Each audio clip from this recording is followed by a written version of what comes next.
Woo! What's going on, guys? Holmes Forum coming at you guys today with another video, and let's talk about some Detroit Lions and the 53-man roster. There's being changes are coming, moves are coming in actually right now from what happened yesterday. Are you guys happy? Do you think Brad Holmes and Dan Campbell made some of the right decisions? Let's talk about it, but let's get right off the jump. Right off the jump, they did claim some guys back. They put in some claims for a couple players, and they received a few players back that they released. Cornerback Chase Lucas is back. He had a decent preseason. He had that nice pick in that Carolina Panthers game. Special teams guy, a Dan Campbell type guy. A guy that Dan Campbell has done nothing but praise so far since he's been here. In his young career, we did lose another cornerback though, Starling Thomas the fifth. He did go to the Arizona Cardinals. He was turning some heads as well. In Lions training camp, he was a guy that was physical, fast as hell. Might even be faster than JMO. He claims he's faster. We never really got to see that, but he made some plays. But he also was a little bit of a liability out there. He was a penalty machine during camp. He was very handsy, very grabby, but a good developing corner. He's not gonna go out there and start right away, but he's a guy that could latch on Arizona, and who knows if the Cardinals even keep him. So I'm not sure if we put a claim in him, but we did lose him. And I do like Starling Thomas. Even though I'm saying he's a little bit handsy, a little bit grabby, that's just the facts. But he does have some skill. He does really have some skill. He's a pretty good corner. Arizona picked up a nice developing cornerback for their possible future. Who knows what happens there? He could get released by them too. You just never know. And we did bring back old lineman Connor Galvin. Had a really good preseason. I think, I'm not a big PFF, Pro Football Focus guy, but he did have one of the highest grades for the Lions. I think he might have had the highest grade overall for the Detroit Lions during the preseason. So he's a good depth piece. An undrafted free agent. I believe he went to Baylor. Don't quote me on that, but I think it's Baylor. I think he went to Baylor Bears. He's a pretty decent old lineman. He can play offensive tackle, play offensive guard. I don't think he plays any center or anything like that, but he's a depth piece. He's a depth piece, and that's what we needed to bring back or claim anybody in that department. So these guys are all going back to the practice squad. And then they brought back Michael Badgley, another kicker. Now it's just this kicking situation is getting ridiculous. We talked about it on podcasts. We talked about it in the videos. This is something they just seem to can't get right. So Michael Badgley's on the practice squad. Patterson's our kicker. Does that change? Who knows? Stay tuned. I just don't really know the situation with this kicker. It's a weird situation to me. They just can't get it right. They missed out on some pretty good kickers in the trade deadline. Well, not trade deadline, but I know there was kickers being traded yesterday. I believe there was like 3 or 4 different kicker movement going on. So, Will Lutz got traded for a 7th round pick, which I thought was a pretty good pick for Denver Broncos, picking up Will Lutz, who used to play for the Saints. So, and then there was a couple other movements. Nick Folk moved. A couple other guys moved too. So, I don't know if Brad Holmes is in the business of trying to still get another kicker, but they did bring back Badgley. He was released by I believe it was the Tennessee Titans, I think, released him. So we brought back Badgley, brought back Chase Lucas, which I like, and we lost Starling Thomas, and we brought back Connor Galvin, which I think is a good get. I don't know if they're done. I think there's still going to be some, there's still some things going on with the Craig Reynolds thing. No way in the world they're going in the season with just 2 running backs and a fullback going into week 1. So some more movement on its way. We'll talk about it when I get to it. But let's talk about the 53 overall. Now, final 53, quarterback, two guys, Jared Goff, Teddy Bridgewater. We knew that. Cut, Adrian Martinez, released or whatever it was. Don't know if he'll pass through waivers and he'll go back to our practice squad, but there's no there's no report on that, and I don't know what's going on. NFI, Hendon Hooker, we all know that. And a reserve injured, Nate Sudfeld, got hurt in that Carolina Panthers game. He's done for the season, it looks like. Running backs, we got 3 of them. David Montgomery, Jahmyr Gibbs, the rookie, and Jason Kabinda, the fullback. Not complete. That's all I'm going to say there. There's no way they go into week 1 versus the Kansas City Chiefs or through any of the whole season with just 3 running backs. 2 running backs, really, 1 fullback. So it's not going to happen. They cut Craig Reynolds, who I think is coming back. I'm reading that there's an under-the-table handshake going on there, that he's going to re-sign back with us when we open up a couple spots. That's what I'm hearing. That's what the predictions are. Let's see if that happens, or they upgrade, or they think they upgrade and they bring in another running back. So they're not going into the season with just 2 guys. What if Jahmyr Gibbs goes down? What if David Montgomery goes down? And you got Gibbs and Kabinda, or Gibbs or Montgomery Kabinda. It's just not going to happen. So, some guys are coming back. Craig Reynolds, he was released, so doesn't go through waivers. So obviously he would have been claimed. I think he would have been claimed. It doesn't sound like he is. He was just outright released, so that means he is a free agent. So I'm believing he comes back sometime, like tonight, tomorrow, whenever he's available. Jamar Jefferson was waived injured too as well. Divine Ezigbo was let go as well, and then Benny Snell Jr., another guy that I was kind of maybe hoping would latch on for the Detroit Lions, but never did. So we'll see more about what happens with this running back room, but it's incomplete. So more to come on that. Wide receiver, we got 5 of them on the board right now on the roster. Amon-Ra St. Brown, Marvin Jones Jr., Josh Reynolds, Khalif Raymond, Antoine Green. They did cut Dylan Drummond. I know a lot of Lions fans didn't like that. I don't know if he was claimed by any other teams. Chase Cota was waived injured. Don't know what happened to him in that Carolina Panthers game. Maurice Alexander, a little bit shocked on that one. I think he's a guy that, I've said it in the past, I think he's a guy that if you put the ball in his hands, he can make plays.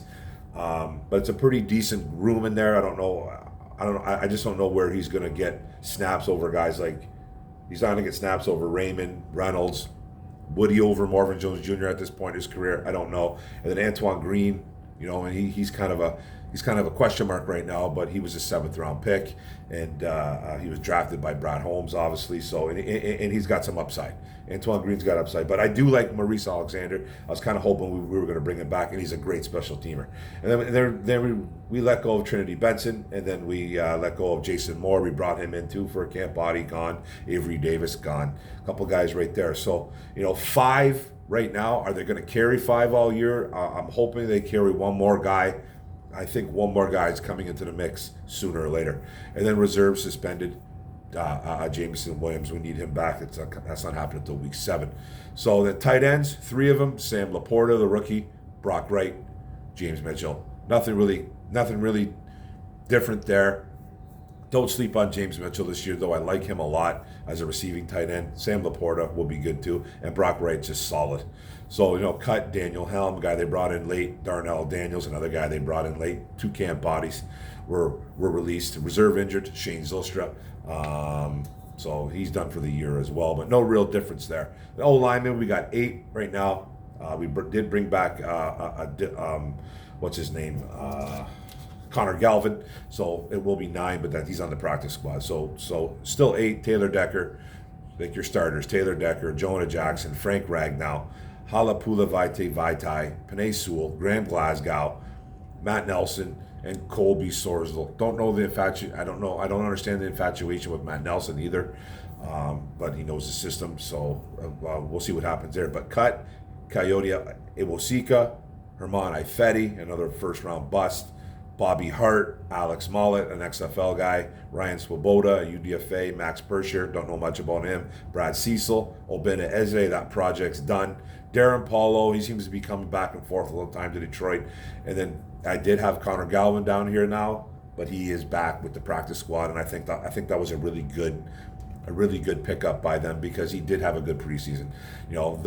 The depth on our O-line is a little bit concerning to me, but Connor Galvin is a nice developing player that could develop, obviously, in the future. So then let's get to the defense. We got 12 D linemen. Aiden Hutchinson, Charles Harris, Aleem McNeil, Isaiah Buggs, John Comiskey, the Commish, Josh Pascal, James Houston, kind of like that linebacker edge. He's included in the D-line.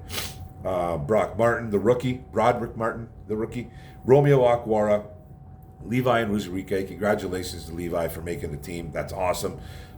He wasn't a superstar in preseason, but he made some plays, he made some tackles, but he needs to get better. He's going to be, I think, a little bit part of the rotation. And then Benito Jones, who had a decent preseason, had a couple sacks. And then Julian Aguara, who made the team. Romeo and Julian, two guys that have been on the trade block or trade discussion. No confirmation from guys like Brad Holmes or Dan Campbell about that situation, but there's talk about it, and who knows if it materializes. I don't think it will at this point. I'm not really sure what you're going to get for those guys. You can get a few sacks out of these two brothers, man. So, I kind of hope they stick around. Julian, I wasn't too like, okay, they could have released him. For me, just from my point of view, I think I like Romeo a little bit better as an overall player. Julian has that. I think it has a little more flash to him, but he's very inconsistent. So is Romeo, but I just think Romeo's the better player. But they cut Christian Covington, who I was very wrong about. I thought he was going to come in and kind of give off that John Kaminsky vibes, make some plays, get hype, but it never happened. I don't know if anybody picked him up yet. I know he didn't go through waivers. I think they outright released him, gave him a shot to latch on to another team immediately. And then they got rid of Corey Durden, who had that nice play in the Carolina game where he bull rushed that. I think it was a right tackle right into the quarterback, and they eventually ended up getting the sack. I think Christian Covington made the cleanup sack, but Corey Durden made the play. And then Chris Smith, another UDFA out of Notre Dame. So they cut a couple of guys. I like the D-line. I think it's a very special D-line. They have to get better on stopping the run, but they are going to get to the quarterback this year, that's for sure. But they got to get better stopping the run. So linebackers, 6, Alex Anzalone, Derek Barnes, Jack Campbell, the rookie out of Iowa, Malcolm Rodriguez, Jalen Reeves-Maben, and Anthony Pittman, who's a really good special teams player, Anthony Pittman. So 6, kind of not shocked about that. Some people are a little bit shocked about the Pittman keep. I think he contributes very well on special teams. He's a good football player. He's depth. That's all he really is. You don't really want him playing out there snaps, but he's a good special teamer. But then they cut Trevor Nowatzki, another UDFA guy. Let's go on to the DBs, 11 of them. Cam Sutton, the guy they acquired. C.J. Gardner-Johnson, another guy that they acquired in the offseason. 2 staples, I think, right there. Kirby Joseph, Emmanuel Mosley, who was just reactivated off the PUP list. Don't know how much playing time he will get week 1. He's way behind. He's way behind with the physical. The mental he's probably got down, but with the physical he's well behind. But we could see some snaps from Emmanuel Mosley. But Jerry Jacobs is your number 1 guy right there. So Jerry Jacobs was kept to as well. Brian Branch, the rookie out of Alabama, who should be playing all over the field. Will Harris, the infatuation with Will Harris too. Don't understand it. Me and Mike were just talking about it too on his podcast yesterday on Lions Nation. I think it was Lions Nation Unite. And we just don't understand the infatuation. Dan Campbell loves him. Dan Campbell even coming out and saying about a month ago, maybe longer, I sleep better at night knowing that Will Harris is on this team. I don't get it. 75 completion percentage against last year. Missed a lot of tackles.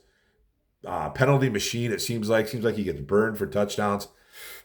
He is versatile, though. He plays special teams. He can play nickel. He can play outside corner. He can drop back into safety. That was his original position coming out of Boston College. But I just don't get the infatuation. I'll never understand it. They know more than us, though. They know more than us, and they like him, and that's okay, I guess. I just don't want to. It seems like he's more going to be a special teamer this year. Hopefully, he doesn't play a lot of quality defensive snaps. That's what we don't want to see. And then Tracy Walker, and then Ifeatu Malifonwu, who could be a candidate for the IR. Stay tuned. Even Julian Akwara, stay tuned for that too, to open up some spots. So for a roster, for another roster or 2 move or 3. So this roster isn't complete yet, but Malifonwu could be a candidate for the IR. And then Stephen Gilmore, who showed up in preseason, made a couple picks, had a bunch of PBUs, pass breakups, really solid. And then Khalil Dorsey, a little bit shocked that he made it over Starling Thomas, but he seems to be a little bit more refined, Khalil Dorsey. He did have that bad moment where he took out Zylstra, and it seemed like Dan Campbell was livid, which he was, and he said they were going to take care of it. I thought he was going to get cut. He never did. He didn't mean to do it, but he did take out his own player. You can't go low on guys, but I'm surprised they. I'm not really. I can't say the word I'm surprised because I think Dorsey is a little more refined over Thomas. He's got a little more experience, I guess. But I don't know. I'm on the fence with Dorsey. He's a depth guy. You don't want to see him on the field much. He's obviously playing some pretty good special teams as well. And then they cut, Starling Thomas the fifth. They did cut Chase Lucas, but he's back on the roster, back on the practice squad. Colby Richardson. They did let go of Brady Breeze, another guy that that kind of showed up a little bit in camp. Made some plays. He's been on the roster. He's been on the team for a couple of years. He's no huge loss losing Brady Breeze, but I thought he had an opportunity. Brandon Joseph, the rookie out of Notre Dame, a guy that was really highly touted a couple of years ago. He was supposed to be like a second round pick. Suffered an injury, didn't have a good year or something like that in Notre Dame, so kind of fell off the map. We picked him up. He's gone. We'll see what happens. He did have an interception in the playoffs. I mean, in the playoff season. In the preseason, it was thrown right to him, but he was a guy that had a little bit upside to him. So, but who knows?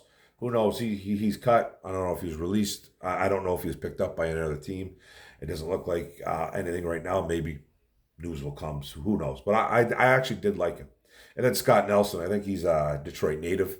We brought him in late too. He played for the Steelers for a couple of years. Depth piece. He's gone now too. Safety. So he's gone as well. And the specialists, obviously, Riley Patterson, the kicker, was kept. Jack Fox, obviously, the punter. Scott Daly, long snapper. Nothing really different there. They did cut Parker Romo, the kicker. And like I said, they brought back Michael Badgley. To the practice squad. Now Riley Patterson's got he's got himself peeking over his shoulder again. So this is the same scenario as last year. They brought in Badgley, released Riley Patterson, and Patterson ended up having a top 10 year last year for the Jacksonville Jaguars kicking the ball. Like I said before about Riley Patterson, doesn't have a strong leg, but he's pretty accurate. He's a pretty accurate kicker, but the leg is just not strong. It's not a booming kick. So, and we're going to have games where we need 50-plussers.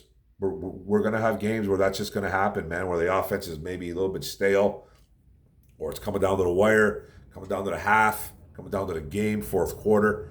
And there's going to be some 50-plussers that this kid's going to have to hit. Does he have that? Badgley's not that guy either. So we don't have a kicker on this team that you can feel comfortable saying that, okay, let's throw him out for a 53, 54-yarder. We don't have that. We just don't. And I know a lot of people want that. I kind of want it too. But Patterson at least has some accuracy. Badgley does have accuracy, just not a booming leg. So, this could be a problem coming down the road. This could be a problem. I'm not going to say, well, the sky is falling. We're in trouble. I'm just saying, but it could come down to some problems, and it could make us not win 1, 2, 3 games. There's always a chance. There's always a chance that this guy could kick those 53-plussers, though. There's always that chance. So, but I'm just kind of like, I'm a little bit on the fence. I'm a little nervous about it. Let's just go with that. But that's it, guys. That's the 53. Couple more additions today with the Chase Lucas back, which is good. We did bring back Connor Galvin, which is solid, and we brought back Michael Badgley in case the Patterson situation doesn't pan out. And we did lose cornerback Starling Thomas the fifth. Arizona Cardinals, they got himself a developing corner. So that's it, guys. Maybe some more things are coming up. I'm sure they're not done fully. I think we're bringing back another running back for sure. Possibly a wide receiver, just my prediction. Don't know who. And we'll go from there. But thanks a lot, guys. I appreciate you guys coming in and watching me talk about our Lions.